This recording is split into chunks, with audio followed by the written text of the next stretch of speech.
আসসালামু আলাইকুম সুপ্রিয় দর্শক, ফেস ওয়াশ ব্যবহারের ক্ষেত্রে আমরা প্রায় বিড়ম্বনায় ভুগি যে আমরা কোন ফেস ওয়াশ আমাদের ত্বকে ব্যবহার করব। বিশেষ করে যাদের স্কিন টাইপ সেনসিটিভ, সেক্ষেত্রে তো অনেক ভেবেচিন্তে ত্বকের জন্য উপযোগী ফেসিয়াল প্রোডাক্ট ব্যবহার করতে হবে। সেক্ষেত্রে সিম্পল রিফ্রেশিং ফেস ওয়াশ ব্যবহার ত্বকের অনেকটা বেনিফিট হয়ে যায়। তো সিম্পল রিফ্রেশিং ফেসিয়াল ওয়াশ কেন ব্যবহার করব?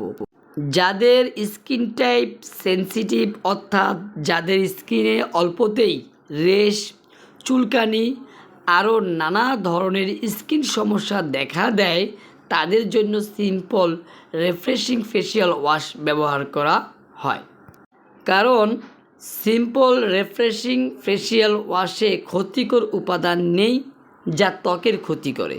সিম্পল রিফ্রেশিং ফেসিয়াল ওয়াশটি সেনসিটিভ স্কিনের পাশাপাশি নর্মাল স্কিনেও কিন্তু আপনারা ব্যবহার করতে পারবেন। যাদের খুব বেশি একনি সমস্যা আছে তাদের ক্ষেত্রে সিম্পল রিফ্রেশিং ফেসিয়াল ওয়াশ ব্যবহারে একনি সমস্যা দূর হবে।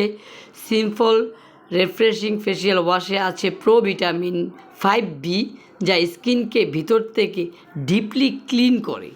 যাদের ত্বক অয়েলি, সেনসিটিভ, ব্রণ আছে, অর্থাৎ যাদের একনি প্রবলেম আছে, এমনকি স্কিন টাইপে সিম্পল রিফ্রেশিং ফেসিয়াল ওয়াশ ব্যবহার উপযোগী। এই ফেসিয়াল ওয়াশ ব্যবহারে ত্বকের অয়েল কিন্তু রিমুভ হয়ে যায়, স্কিনকে সফট ও ময়শ্চারাইজড করে। এই ফেসিয়াল ওয়াশটি 100% সোপ ফ্রি জেল ফর্মুলায় কিন্তু এই ফেস ওয়াশটি তৈরি। স্কিনকে সতেজ এবং মিশন করে। এই ফেসিয়াল ওয়াশটি সব ধরনের ত্বকের জন্য উপযোগী। এতে কোনো কৃত্রিম সুগন্ধি, রং এবং ত্বকের জন্য ক্ষতিকর রাসায়নিক উপাদান কিন্তু নেই। এটা ব্যবহারে চর্মরোগ জাতীয় কোনো প্রতিক্রিয়া হয় না। এটি ক্লিনিক্যালি একদম পরীক্ষিত কিন্তু। আর এটা মুখের ময়লা, মেকআপ এবং অয়েল রিমুভ করে এবং ত্বককে কিন্তু আরও সতেজ করে রাখে।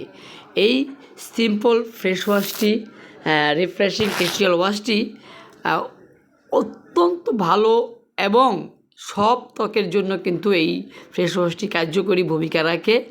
এবং যারা সিম্পল ফেস ওয়াশ ব্যবহার করছেন তারা কিন্তু অনেকেই জানেন হয়তো যে এই ফেস ওয়াশটি গুণগত মান এবং সব কিছু কিন্তু ল্যাবে পরীক্ষা করা হয় এবং এটা পরীক্ষা করে বাজারে ছাড়া হয়। তো এটার কিন্তু প্রচুর চাহিদা রয়েছে। তো আমি এই ফেস ওয়াশ এটার সম্পর্কে যা যা বললাম সবই কিন্তু সত্য এবং এই কথাগুলো কিন্তু আপনারা পরীক্ষা করে দেখতে পারেন। সকলকে ধন্যবাদ। আসসালামু আলাইকুম।